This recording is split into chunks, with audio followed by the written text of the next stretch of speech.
Hello, my friends. So in this video, I want to talk about how we can train with our resistance to our meaningful work, to our work tasks, our hardest, most challenging, most difficult things. So how do we train with resistance and the uncertainty in our lives with our meaningful work, in our relationships, with our habits that causes the resistance? So uncertainty and resistance go hand in hand. And how do we work with those? How do we practice with them? How do we train ourselves to be able to open in uncertainty, turn towards resistance? And in this video, I'm also going to be talking about a retreat that I'm holding in April in London. And I'd love to invite you to come and practice with me in person because it makes a huge difference to be doing this training with me in person. So if you'd like to deepen into it, I'm going to talk more about that retreat and what we're going to be doing. Okay, so resistance. So resistance is something we often will relate to as procrastination. I'm procrastinating. Avoidance. I'm avoiding doing my taxes or my finances or, decluttering my house. So procrastination, avoidance, distraction is another one. I'm on my phone all the time. I'm always on social media. I'm always watching YouTube, always on Netflix, whatever it is that your favorite distractions are. We often will think of it as, there's overwhelm. And so I'm just like not taking on things. So I'm really overwhelmed by so much and it just feels like too much for me. That overwhelm is also how resistance shows up for us. And there's a lot of other things too, just trying to ignore stuff. Like I don't want to ignore all of these problems in my life and not taking responsibility. These are all kinds of resistances there, and there is a lot more. They're usually the things that we're judging about ourselves that are causing a lot of problems. Things are piling up because of them. We are pushing something off for weeks, days, months, years. There's a book that I've been wanting to write and I haven't been writing it, or whatever it is that you've been putting off for so long. Sometimes it's our health. We have been resisting and avoiding dealing with our health. Definitely finance is another big one. Administrative work, emails, taxes, budgets, all those kinds of things. Often we'll just have a lot of resistance and then things will pile up and get worse and worse and worse. And so we don't need to go into the consequences of resistance. I think you're all really familiar with that. And that's actually the part that people usually focus on, is the consequences, the impact of the resistance. But what I want to talk about is the resistance itself and how we can work with it. Because if you can learn to work with that resistance, you can see in all of these areas we've mentioned and more, things actually start to shift. If you can work with a resistance, all of the other things start to shift. If I'm resisting, let's say, meditating every day, I'm just like, I know I should meditate, but I'm not doing it. If I could work with that resistance, the meditation actually starts to happen. If I can work with my resistance towards running or working out or doing yoga, if I want to do these things, but I'm resisting them, if I can work with those resistances, then the yoga happens, the meditation, the working out, the running, the walking, all of that starts to happen. So you can see that the resistance is actually causing all kinds of difficulties in our lives.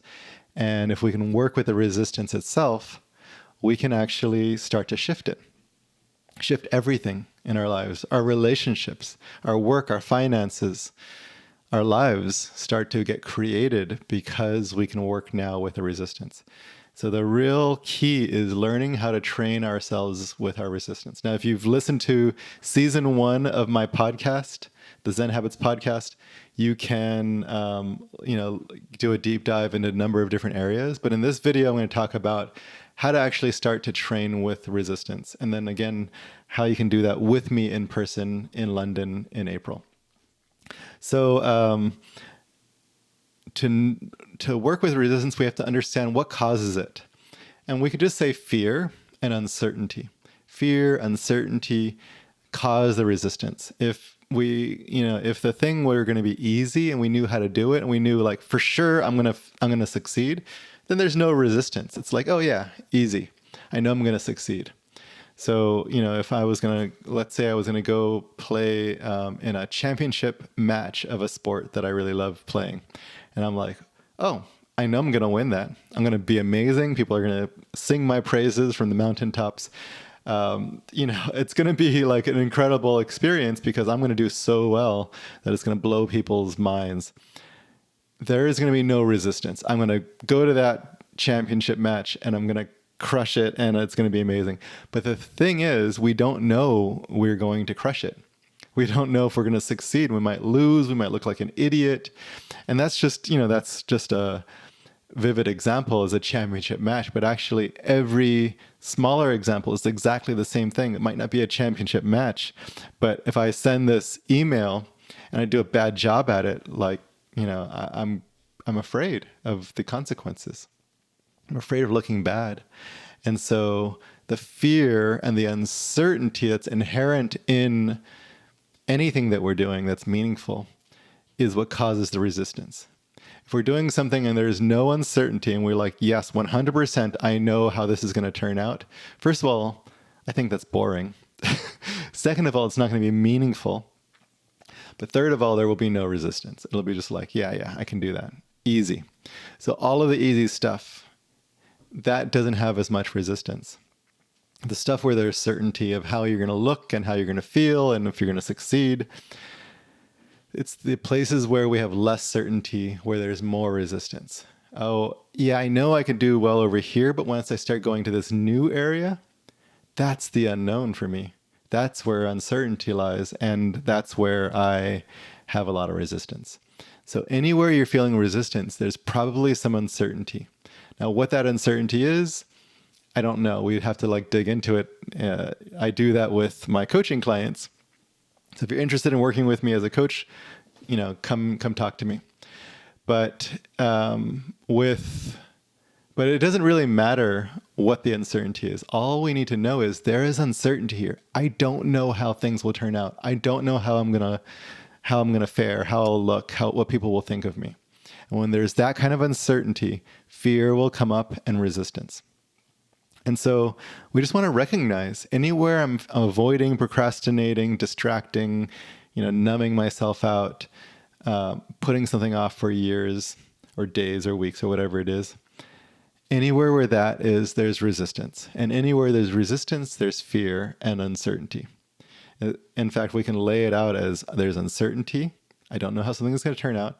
Fear comes up, resistance, avoidance, and distraction, and all of the impacts of that.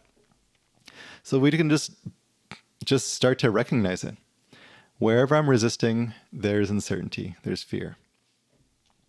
And then what we can do is actually commit ourselves to practicing with that, because what we know is the avoidance is not helping us in our lives, and it's not going to help us get any better at this resistance. So if we can actually turn towards the resistance, we can actually get better at it. And so what we want to do is actually stop ourselves and commit ourselves to actually working with this. And if you want to talk about creating something, come to my podcast, the Zen Habits Podcast, Season 2, which I'm creating right now, and come in and talk about creating something, the resistance to creating it. So you commit yourself to creating something. But whatever it is, I want to commit myself to meditating, commit myself to knitting every day, commit myself to, practicing soccer, whatever, practicing the piano. So you commit yourself and you actually make a commitment. Without commitment, we can't actually work with resistance. We have to have a commitment. I am going to show up every day at 7 a.m. and sit down and meditate. I'm going to show up every day at 7:30 and I'm going to write my book. Whatever, at 5 p.m., I'm going to, go for a run. So you commit yourself. Step 1. Actually, step 1 is noticing there's resistance. Step 2 is commit yourself to working with the resistance by making a commitment. And then step 3 is when that commitment starts, you have to have a reminder. And that reminder is something you have to take seriously.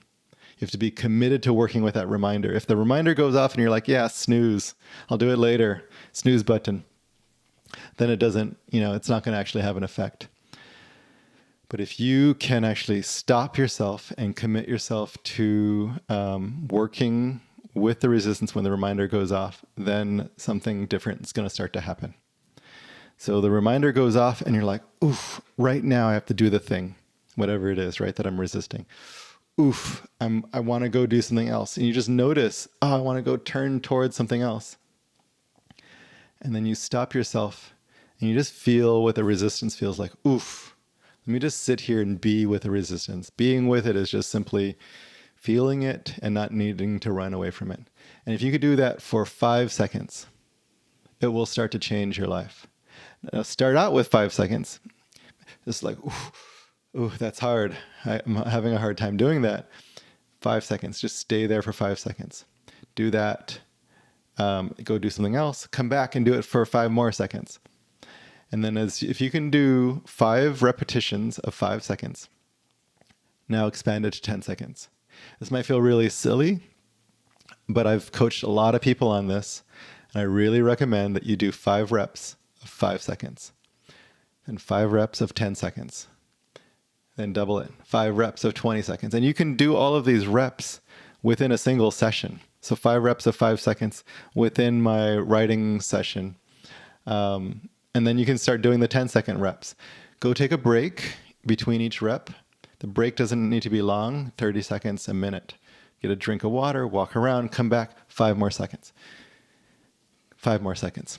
And you do the same thing, 10 seconds, do 5 reps of that, 5 reps of 20 seconds, then you can do 5 reps of a minute. And once you've done that, 5 reps of 5 minutes, 5 reps of 10 minutes, 5 reps of 15 minutes. And if you can build your way up through these 5 reps, you will start to get better at turning towards resistance. After 15 minutes, go to 30. After 30, go to 45. After 45, go to an hour.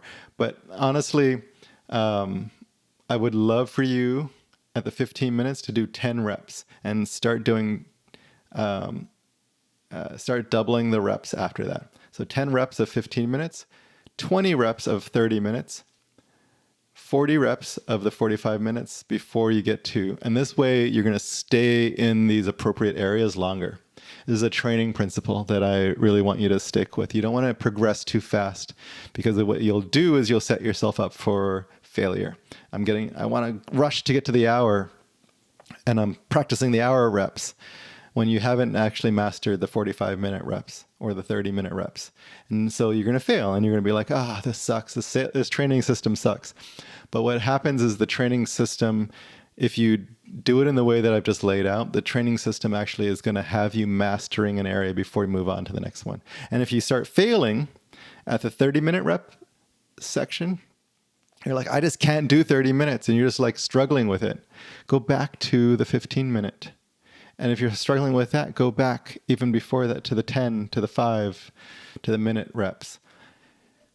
Don't be afraid to back up. This is another training principle. It's actually better to back up than to like try and force yourself with repeated failures. So if you're failing 2 times in a row with a rep, so a 30-minute, you failed 2 times in a row, you just couldn't do it, go back. And it can feel really discouraging to go back, but this is actually how we train. It's just like, okay, that's not the level that's appropriate for me right now. I want it to be. That's the frustrating part. But actually just accept where you're at. The reps will tell you where you're at. Okay, so that's a training method for working with resistance. If you do this with every single thing that you're resisting, do these 5-second reps with everything. And you don't have to do them all at once, but start doing them with different activities, meditation, running, writing, emails that I'm not answering, whatever, taxes. Start doing with all of these things. Your whole life will change. Okay, so now I'm going to tell you about the retreat. So the retreat is in London. It's April 9 to 11. It's a 3-day retreat. You have to get there before the 9th and leave after the 11th because it's all day on those 3 days. It's in the middle of London. And if you sign up, you will get training from me. So you have to pay for not only the ticket there, the retreat price, but you have to pay for your trip to get there and your own accommodations and most of your meals. There's going to be some meals that we're going to treat you for, but most of your meals are going to be on you. But if you do that, you can come and train with me with your resistance. And the practice will be slowing down in a mindful way and being with your resistance. We will train in this. And you will find yourself supported by others who are practicing with you and me in person and actually training in this. And as you do so, what you're going to also be training in is falling in love with all of life exactly as it is.